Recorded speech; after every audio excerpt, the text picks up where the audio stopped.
আমার কাছে সরমুনাইর হুজুরের কথা ভালো লাগছে। সরমুনাইর হুজুরে দেখছি মৌলবীরা মিললে একটা জোট করছিল।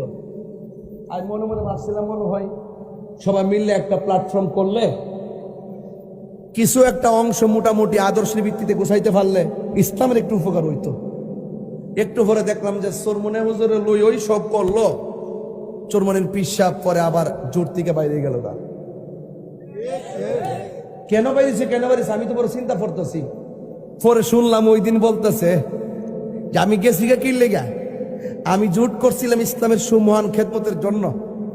যখন দেখছি যাদের সাথে জোট করছি আমরা মনে করছি আমরা যাবো মদিনা, যখন দেখলাম আমার সাথের মানুষগুলা মদিনা রাস্তা বাদ দিয়া আমেরিকা থেকে গেছে গা, তখন আমি তাদেরকে ছেড়ে দিছি।